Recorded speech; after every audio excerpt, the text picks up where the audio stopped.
Rainha das Sombras, o 5º livro da saga Trono de Vidro. E olha, que livro gigante. Praticamente a gente tem 2 livros aqui dentro. Então, sem mais delongas, a Aelin finalmente se aceita como uma verdadeira rainha de Terra-Sem. Mas antes de assumir seu trono, ela precisa terminar algumas missões. Como resgatar o seu primo antes que o rei o assassine, forma de trazer o Dorian de volta, até porque ele foi possuído por um demônio Valg. E é óbvio, ela também precisa recuperar uma das chaves Reed, que ela sabe exatamente aonde tá. Rainha das Sombras vai ser dividida em 2 partes. 2 partes que tem começo, meio e fim. Então, eu acho que inclusive poderia ser dividido em 2 livros diferentes, e assim podendo ter cada livro um pouco menor. Inclusive, eu acho que seria até melhor para a própria autora, porque ela venderia mais livros. Seria um pouco pior pra gente, porque aí teria que comprar mais de um livro, mas tudo bem. A primeira parte vai ter inclusive o resgate do primo, mas vai ser mais focado em recuperar o colar que a Robin roubou dela quando ela foi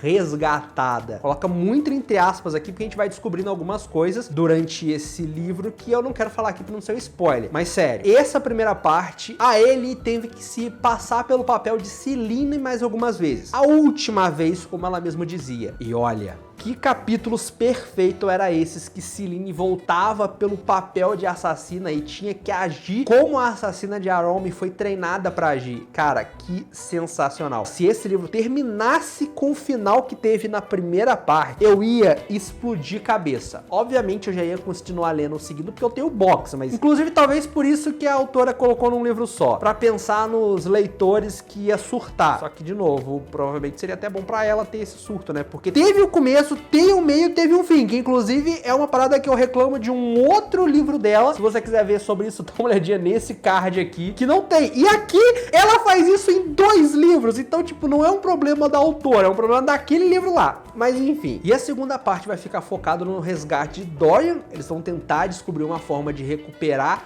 a sanidade dele e expulsar o demônio que tá possuindo ele. E obviamente também na libertação da magia. Afinal de contas, a Aelin treinou como controlar sua magia, mas por mais que ela treinou muito como usar magia, isso não adianta muito dentro do reino de Ardalan, porque ali dentro ninguém tem magia. O príncipe tem, só que quem tá controlando o corpo é um demônio Valg. Mas beleza, por mais que esse livro seja muito bom, tenha praticamente 2 livros dentro de um único livro, ele tem uma das incríveis perdas de ritmo que as escritas da Sarah têm. Eu tô lendo mais de uma saga da Sarah ao mesmo tempo e eu tenho percebido isso nas outras sagas. Aqui eu não tinha percebido tanto, mas nesse livro aqui aconteceu. Basicamente, depois do resgate de Aedion, cara, o livro morre. Tipo, não é que ele perde o ritmo, não, o livro morre. Tem, tipo, vários capítulos que simplesmente, se não tivesse no livro, não ia fazer a menor diferença. É basicamente só enrolação, vários capítulos. E tipo assim, nem são aqueles capítulos que você não tem muita coisa acontecendo, mas é aquele capítulo pra você meio que se conectar com os personagens. Não, cara, não...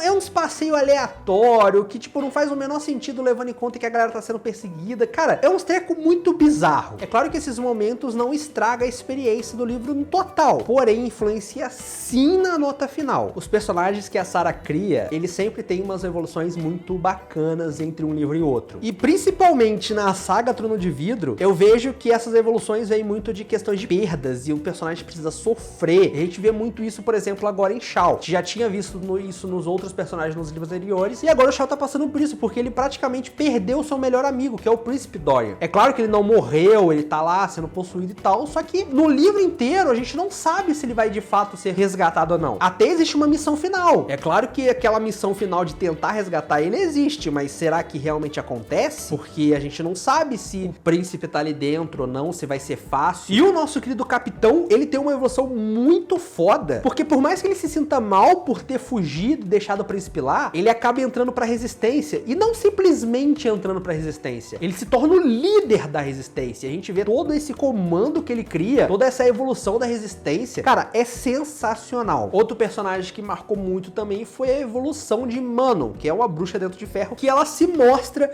o porquê que ela tem um pôster só dela, e é sério, que bruxa fantástica. Ainda não dá pra saber de que lado ela vai ficar, se por algum motivo ela vai se tornar aliada de Aeryn no futuro, ou inimiga, não dá pra saber ainda. Mas sério, que com certeza ela vai ser um personagem que você fala tipo, mano, toma cuidado com isso daí, porque ela tá virando, uou, muito poderosa. E é claro que a gente tem a nossa querida Ellie. Ela já teve muita evolução entre os outros livros, mas aqui ela de fato vai assumir o seu manto como rainha. E ela se mostra, inclusive, uma excelente estrategista. Ela cria uns planos muito foda pra tudo acontecer. E uma parte legal que, por mais que ela assuma o manto de rainha, nesses planos que ela cria, ela não simplesmente manda a sua galera ir fazer, não. Tipo, tem muita coisa que ela vai lá e fazer por si só. Inclusive, as coisas mais perigosas, ela não manda a galera da sua corte fazer. Ela que vai lá e faz com suas próprias mãos. Inclusive, para esses planos darem certo, ela precisa assumir o nome de Selene mais algumas vezes. Isso é muito legal de ver, inclusive, porque o Rowan, por exemplo, a Ellen, não conhecia esse lado mais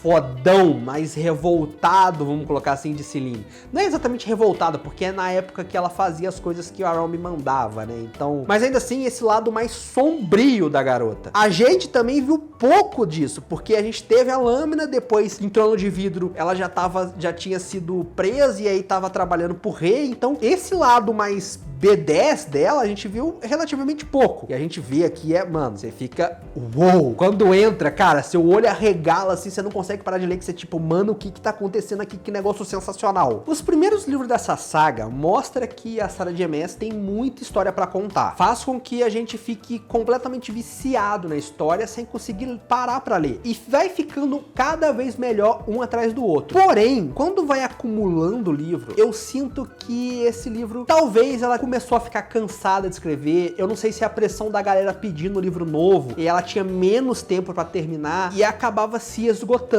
É muito claro que existem momentos nesse livro que a Sarah tava completamente esgotada na hora que você ia ler. Dava pra sentir que você tava lendo e aí você ficava cansado junto com o texto. Provavelmente, se ela tivesse todo o tempo do mundo, esses momentos que provavelmente nem precisava estar aqui, que aparentemente foi colocado meio que pra encher linguiça, seria completamente diferente. É claro que pode não ser isso, mas é a sensação que dá durante a escrita desse livro. E eu falo isso porque eu tô lendo os outros livros da Sarah, as outras sagas dela ao mesmo tempo, meio que revezando, e eu sinto que nos livros mais novos isso acontece muito mais vezes. Então provavelmente, realmente, pelo fato da galera gostar muito, começa a pedir livro novo, e aí você meio que, você acaba encurtando o tempo que você tem pra publicar os novos livros, e aí você começa a gastar muita energia pra aquilo. E é óbvio que uma hora ou outra você vai se esgotar. Se você for como eu, você com certeza vai ter muitos surtos enquanto lê esse livro. Nem se diga o final da primeira parte, né? É aquele momento que você para e, tipo assim, você precisa parar a leitura. O negócio é tão bom, mas tão bom, mas tão bom, que você precisa parar a leitura e digerir tudo que aconteceu. E você